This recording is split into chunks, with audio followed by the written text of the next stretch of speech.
Good morning children. हाँ तो बच्चों, कल हम लोग पाठ 8 में कारक को अधूरा छोड़े थे। हमने इसके 4 भेद और इसकी विभक्तियों के विषय में बात की थी। आज मैं 5वां नंबर अपादान से इसे आरंभ करती हूँ। तो बच्चों, अपादान जो था इसके विषय में मैंने कल बताया था कि ये जो क्रिया महारानी के दरबार में बैठा हुआ था तो ये बीच में टपक पड़ा कि आपने तो गलती से मुझे भी से दे दिया और करण को भी से दे दिया। तो महारानी ने इसे श्राप दे दिया था। क्या कहा था कि जाओ तुम हमेशा अलगाव का काम करते रहोगे। तो समझ में आया ना, जब अलग होने की स्थिति होती है तो वहां पर अपादान होता है। उस से का मतलब होता है अपादान। जैसे वाक्य में संज्ञा या सर्वनाम के जिस रूप से अलग होने या तुलना करने का भाव प्रकट हो उसे अपादान कारक कहते हैं। जैसे नल से पानी टपक रहा है, पेड़ से पत्ता गिरा, हिमालय से गंगा निकली। अपादान कारक का मूल उद्देश्य अलगाव उत्पन्न करता है, यानी अलग करता है। तो इसे हम आसानी से पहचान लेते हैं क्योंकि पेड़ से पत्ता अलग हो रहा है, हिमालय से गंगा तथा नल से जल अलग हो रहा है। जैसे कक्षा से बच्चे बाहर जा रहे हैं। तो अभी क्या था, बच्चे जब तक क्लास में थे तो वो क्लास के अंदर थे। अब क्लास का और बच्चे का संबंध टूट गया है, अलगाव आ गया है, वो बाहर चले गए हैं। तो ये कौन सा है? से। ये वाला से कौन सा हुआ? अपादान का। अब हम आते हैं 6ठा नंबर संबंध कारक। संबंध का है काके की, रारेरी, गागेरी, जो भी सब है।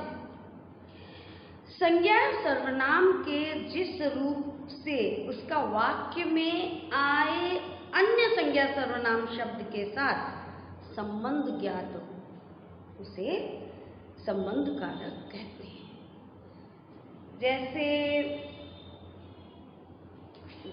जैसे रोहन की बहन निकिता है, रोहन बहन निकिता है। यदि हम इसके अंदर संप्रदान का प्रयोग, संबंध का प्रयोग न करें तो वाक्य क्या बनेगा? रोहन बहन निकिता है। कुछ स्पष्ट नहीं हो रहा है ना। तो यहाँ पे इसका संबंध का प्रयोग होना काके की के लिए जो ये करना बहुत जरूरी है। तो आएगा क्या? रोहन की बहन निकिता है। अब इसमें की जो है वो आता है, वो संबंध को जोड़ता है। मोहन की बहन, मोहन बहन कोई अर्थ नहीं निकलता, लेकिन जैसे ही की लग जाता है, संबंध लग जाता है, की संबंध को स्थापित कर देता है। अब तो वो क्या बन जाता है? संबंध का। श्रेया के पिताजी अध्यापक हैं। अब श्रेया पिताजी अध्यापक हैं। श्रेया पिताजी क्या? कोई संबंध नहीं है, न श्रेया और पिताजी का कोई संबंध नहीं। लेकिन श्रेया के लगते ही श्रेया का और पिता का संबंध स्थापित हो जाता है। तो जब संबंध कारक आता है तो इसकी विभक्तियां साफ झलकने लगती हैं। का, के, की, रा, रे, री। अब आता है अधिकरण कारक। इसका विभक्ति चिन्ह होता है पर या में। संज्ञा या सर्वनाम के जिस रूप से क्रिया के होने के स्थान तथा समय की जानकारी दी जाती है, स्थान या समय की जानकारी मिले उसे अधिकरण कारक कहते हैं। जैसे मेज पर किताब रखी है। अब किताब मेज रखी है, ये वाक्य न तो पूर्ण लगता है और न ही शुद्ध लगता है। जैसे ही इसमें अधिकरण आ जाता है, किताब मेज पर रखी है, तो ये वाक्य शुद्ध हो जाता है और समझ में भी आ जाता है कि पर जो है अधिकरण कारक है। कमरे में अंधेरा है। कमरे अंधेरा है से कोई मतलब नहीं, वाक्य पूर्ण नहीं होता। कमरे में अंधेरा है। परीक्षा मार्च होगी, क्या ये सही है? नहीं, परीक्षा मार्च में होगी। अधिकरण कारक पहचानने के लिए हम क्रिया के साथ प्रश्न करेंगे। कहाँ और कब परीक्षा होगी? कब क्रिया के साथ परीक्षा होगी? कब? मार्च में। अब आता है संबोधन कारक। संज्ञा या सर्वनाम के जिस रूप में बुलाने या पुकारने का बोध हो उसे संबोधन कारक कहते हैं। जैसे अरे भाई मेरी बात तो सुनो। जब अननोन पर्सन होता है तो हम उम्र के अनुसार आदमी को पुकारते हैं। यदि कोई बड़ा बुजुर्ग है तो हम लोग कहते हैं दादाजी, दादाजी कह देते हैं हम। और यदि कोई यंग है तो हम उन्हें अंकल कह देते हैं। और यदि कोई सिमिलर आता है, अपनी समान उम्र का आता है, तो हम भाई बोल देते हैं, अरे भाई जरा सुनना। लेकिन हम कुछ ना कुछ कह के पुकारते हैं, उसी को संबोधन कहा जाता है। हे ईश्वर मुझे बचाओ। अब गॉड दिखाई नहीं दे रहा है लेकिन फिर भी हम उनसे प्रे कर रहे हैं, उन्हें पुकारे हैं। किससे? गॉड को एक संबोधन दिए, हे ईश्वर। अब आता है ओ लड़के इधर आना। तो अब लड़के का नाम तो हम लोग नहीं जानते लेकिन उसे बुलाना है तो हमने एक संबोधन दिया। सिर्फ कहते लड़के इधर आओ, शायद वो ध्यान नहीं देता। लेकिन जब हमने ओ करके बोला ओ लड़के तो उसने ध्यान दिया और हमारी तरफ चला आया। इस चिन्ह, इसका जो चिन्ह होता है, इसका चिन्ह में हमेशा विस्मयादिबोधक चिन्ह लगता है। तो ये हुआ हमारा कारक और कारक के भेद। आज ये लेसन आपका समाप्त हो गया है। आपके बुक में बहुत छोटे छोटे रूप में ये सब दिया हुआ है। इनका वर्णन आप इसे आराम से पढ़ करके याद कर सकते हैं। और जैसे दोहराने वाली चीजें हैं, कारक हमें संज्ञा या सर्वनाम का संबंध में आए दूसरे शब्दों से बताते हैं।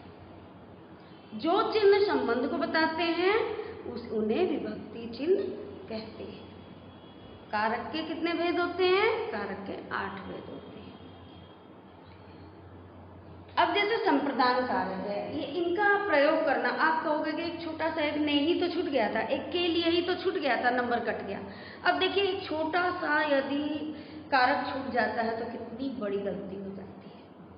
मान लीजिए आपके घर में दादाजी आए और माताजी ने आपसे कहा दादाजी के पैर छुओ, और उसमें के का प्रयोग करना भूल गए।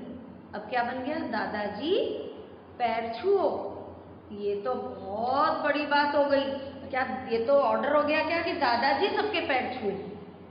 गलत हो गया ना। सिर्फ किस लिए?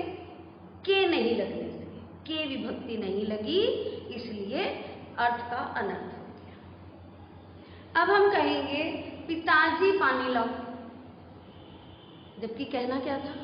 पिताजी के लिए पानी लाओ। अब बात बदल गई। पहले वो किसी और को ऑर्डर देना था, लेकिन ऑर्डर दे किसको गया? जिसके लिए मंगाना था। हमने पूज्य पिताजी को ही कह दिया कि पानी लाओ। तो देखिए छोटी छोटी विभक्ति यदि आप कह देते हैं, ने ही तो नहीं लिखे थे मैम, उसमें नंबर कट गया, को नहीं लिखे थे, से ही तो नहीं लिखे थे, ये बहुत ज़रूरी है बच्चों, बहुत ज़रूरी है। जैसे आप खाना बड़ा स्वादिष्ट स्वादिष्ट खाना खाते हैं, उसमें नमक कम हो जाता है तो आप क्या कहते हैं? ओह सारा मज़ा ही किरकिरा हो गया।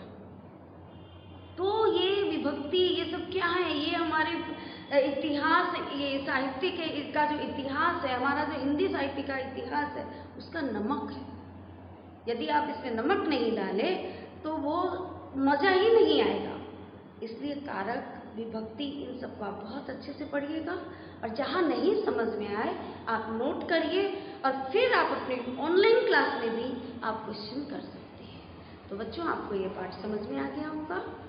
2 दिन में समाप्त हुआ है ये पाठ। आगे मैं आपको इसकी वर्कशीट दूँगी। ध्यान से पढ़िएगा और वर्कशीट को पूरा बनाने की कोशिश कीजिएगा। उसके बाद ही मैं उसके आंसर बताऊँगी। क्वेश्चन आंसर भी लिखवा दूंगी। जिनके पास बुक्स नहीं है, मैं उन्हें बुक वर्क की जगह बुक में बना करके, बुक के का भी PDF बना के सेंड करती हूँ।